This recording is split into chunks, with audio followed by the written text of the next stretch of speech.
Sentiment versus logic. How emotions shape our actions and decisions. Understanding sentiment and emotions. Another day, another thought. As I reflected amidst the days of rain as Tropical Storm Debbie went by, I pondered how our emotions shape us. Then another word surfaced in my mind. Sentiment. What exactly is sentiment? And how does it differ from emotions? To unravel this, I first had to distinguish between emotions and sentiment. Emotions are like waves, temporary and reactionary. They come and go, often influenced by what's happening in the moment. For instance, you might say, "This movie's making me emotional," or "This new story stirred something deep within me."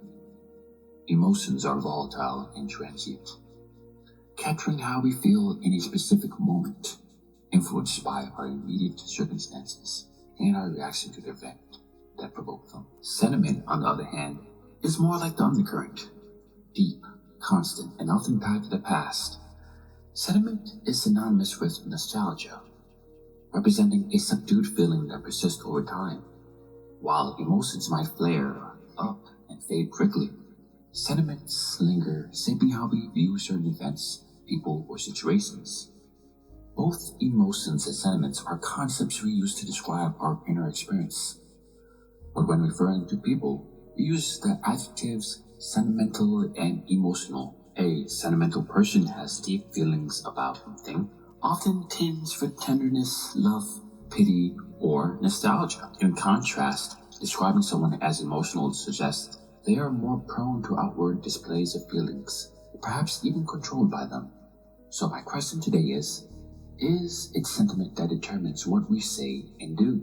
This led me to think about the differences between urban and suburban life, which I've been experiencing over these past few months, as well as the sentiments we harbor towards different groups of people in various situations. How do our feelings play into this? The difference between sentiment and being sentimental is the following. Sentiment is when a driver swerves out of the way to avoid hitting a rabbit on the road. Being sentimental is when the same driver, when swerving away from the rabbit, hits a pedestrian. By Frank Herbert. Feelings versus emotions. On another note, is feelings a more apt comparison to sentiment than emotions? Well, what are feelings? Feelings refer to our emotional reactions and how we behave based on these emotions. How are feelings and emotions different?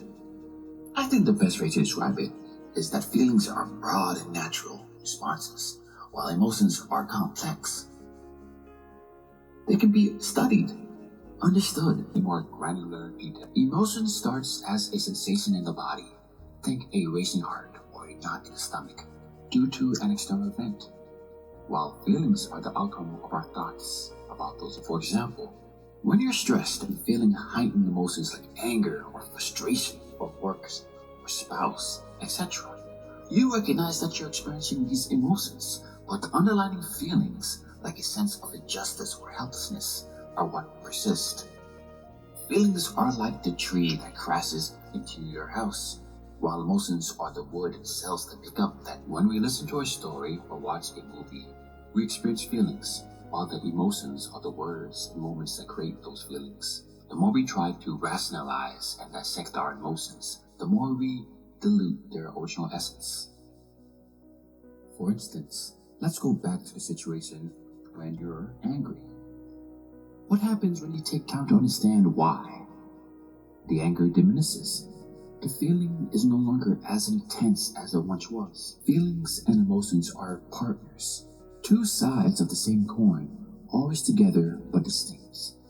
Remember, emotions happen in the moment, influenced by bodily sensations and the immediate environment. Feelings, on the other hand, are shaped by these emotions and influenced by our thoughts. If emotions were words in a sentence, feelings would be the stories we create from them.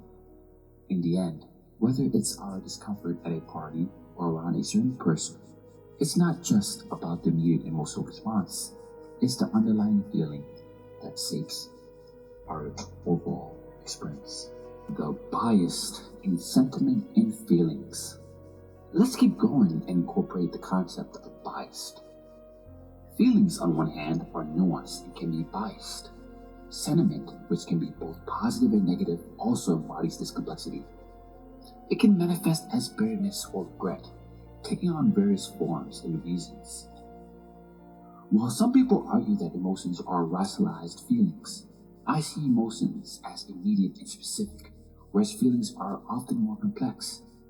They are frequently confused with each other because they are like dance partners who resemble twins, yet they play distinct roles in shaping how we experience the world. Sentiment and logic, a complex relationship. How does sentiment fare against logic? But reason always cuts a poor figure beside sentiment, the one being essentially restricted, like everything that is positive, while the other is infinite. By Hodor de Balzac, we know that logic involves thinking based on facts, evidence, and analysis. Sentiment, on the other hand, is driven by our emotions, personal bias, and desires. While logic and sentiment might seem like clear contrasts, as remember, who's its dance partner is it's feelings. They often intersect in complex ways. Sentiment can sometimes override logic because people are guided more by their emotions than by rational thought. Life experiences show that individuals often let their sentiment and desire shape their decisions rather than strictly adhere to logical analysis. This is evident in many aspects of daily life, from personal choice to societal trend. Let's think about it. When sentiment is used, it can appeal to people's emotions and bring them happiness, making it a more powerful tool in various contexts. However, humans are not purely logical creatures. While we may use logic to rationalize our decisions, we are not strictly guided by logic alone. Sentiment often influences our decisions more profoundly than logic does. Furthermore, decisions based on sentiment can sometimes seem more relatable and human, whereas purely logical decisions might come off as uncaring or unreasonable. This tendency to prioritize emotions over reason can be traced back to human motivation, our nature, and how we evolved. Our survival has often depended on emotional responses and desires, which still play a significant role in our decision making today. For example, many species, including humans, have evolved to view their young as appealing, as well as the noises they make, which triggers protective instincts. Alongside this, there are complex emotional responses and desires that are then mixed with genetic predispositions and reasoning circuits that make sentiments often automatic and require little conscious thought. So, is that why sentiments feel right? Well, sentiments often feel right because they are deeply ingrained in us. They arise from our primal emotions and are reinforced by abstract reasoning. Logic and reasoning requires more effort. They demand that we actively think and question our feelings, which is challenging because constantly examining our thoughts is exhausting. As a result, we often default to the most emotionally satisfying reasons. To balance sentiment and logic, we rely on guidelines such as ethics and morals. Interestingly, even the most logical and moral systems are based on the fundamental assumptions about what is valuable, leaving it up to us to define and understand these values. Though you might get bullied into what society pushes at the time. So, I have a question. Yes, you in the back. Are humans more emotional than rational? Well, here's a quote. It has been said that man is a rational animal. All my life I had been searching for evidence which could support this, by Bertrand Russell. Now, you could argue that they are. Although most people see themselves as rational, emotions, as we've been saying through this entire video, often drives their behavior. For instance, our ancestors had a huge focus on reproduction, which is a rational survival strategy. However, the way people find and maintain relationships can be highly irrational and sometimes destructive. For example, decisions about staying or leaving a family are often driven by emotions rather than logical reasons. This is a complex topic with many layers, and we can dive into these different aspects at another time. So here's one more quote. Man is a rational animal who always loses his temper when he is called upon to act in accordance with the dictates of reason, by Oscar Wilde. A practical reflection on helping others. Returning to the idea of sentiments, so for the sake of what I'm going to say next, we have been saying again, it is often our feelings, not reasons, that guides our actions. So when you choose to help someone in need, it's usually driven by your emotions rather than a calculated decision. This might seem paradoxical, but it makes sense when you consider that our sentiments largely shapes our responses. Helping someone isn't necessarily about logic, it's more about kindness and ethics. This ties into the contrast I'll draw between urban and suburban life. Growing up in a big city on the East Coast, I frequently encountered people experiencing homelessness, begging, or severe poverty. While these terms might seem interchangeable, which these terms are a homeless person, a beggar, or a destitute, I see a distinction between them because it affects our sentiments and our decisions about whether to help or walk away. For instance, a homeless person might have a job, albeit not a well-paying one, and could be staying in a shelter that isn't always safe. They might have their own reasons and pride, striving to improve their situation despite their challenges. In contrast, beggars are often seen as people who live on the streets, maybe in cardboard boxes or in shelters, begging for change. Some might not be actively working to improve their situations, perhaps struggling with addictions or other issues. However, it's important not to generalize, as not all beggars are homeless, especially in a city. This uncertainty sometimes makes people hesitant to give, as they're unsure if they're truly helping someone in need or supporting a hustle. Interestingly, some beggars might actually have homes and cars and lead relatively comfortable lives. Not everyone who asks for help is destitute, but for those who are generally struggling, finding a way out of the situation can be incredibly challenging. They may need someone who feels a sense of empathy and is willing to offer support to make a difference. But it only really takes one bad experience or piece of evidence, like realizing the person you helped is feeling their addictions or hustling you, to develop a negative general sentiment towards the situation, or even a personal prejudice.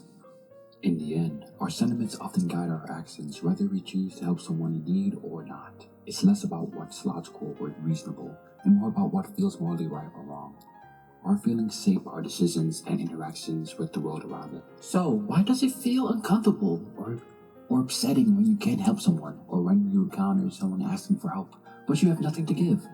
These feelings can be exhausting. Well, the complexity of dealing with homelessness and poverty often triggers a range of emotions. When you see someone in need, it's not always clear what the right response is, as we said before, and your reaction can be influenced by your own experiences and feelings. Encounters with aggressive or confrontational individuals can lead to frustration or anger, especially if you genuinely want to help but feel unable to do so because of their behavior. Conversely, positive interactions with grateful individuals can be uplifting. There was one example that I remember. I remember a friend from middle school who, whenever he had anything to share, whether it was food from home or from a Saturday program at a college, would regularly save the untouched food to give to a homeless friend. Despite the person's circumstance and struggles, the homeless man never asked for anything unless he truly needed it. Instead, he offered guidance and support, showing that empathy and human connections go beyond mere charity. This friend saw the individual as more than just someone in need. He saw a person with whom he could connect. Does everyone deserve this type of benefit? Not everyone may deserve the benefit of the doubt, as people in situations, as we have explained, very rarely. However, it's important to explore these nuances. Anyway, please like and subscribe.